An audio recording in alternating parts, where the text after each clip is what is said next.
Sepse në një sistem demokratik, bile Belgjika ka me detyrim voten, pra ti pagun gjop më duket, nëse zgabon në zonat caktuara ti pagun gjop ose në tonë Belgjikën, se jam i sigurt, por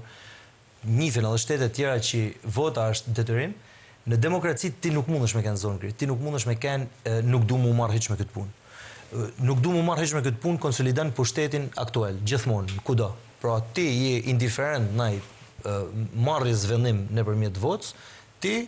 man pushtet aq që është, ose status quo atyne që janë. Pra nëse ti thu tani janë isaj, tani janë qi, dhe ti rrin në shtëpi, ma shumë kanë mu bë qi ato që janë qi, pra qoftë partitë politike, qoftë pushtetin vend. Dhe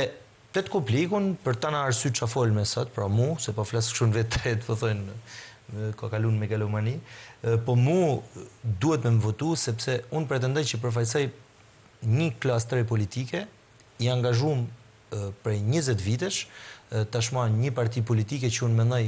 se mandaj na është kjo pyetja jote e dytë, pse Partinë Demokratike, një parti politike që është e vetmja mundësi për rotacion politik dhe mas 3 mandateve, keq qeverisje, po dhe sikur të kishin kënë mirë qeverisje, është domosdoshmëri për me pas zhvillim, për me përmirësu ato që kanë bërë mirë, që për mendimin tim 12 vite, bile unë kur jam në studio, i pyes më thoni çka keni arrit konkretisht dhe hala se kam marrë përgjigjen, përveç turizmit, po prap turizmi është pak kështu përgjigje e gjanë, se shku me prej ndek. Ideja është që duhet me votu, duhet me marrë pjesë, sepse nëse ti nuk merresh me politikë, politika merret me ty.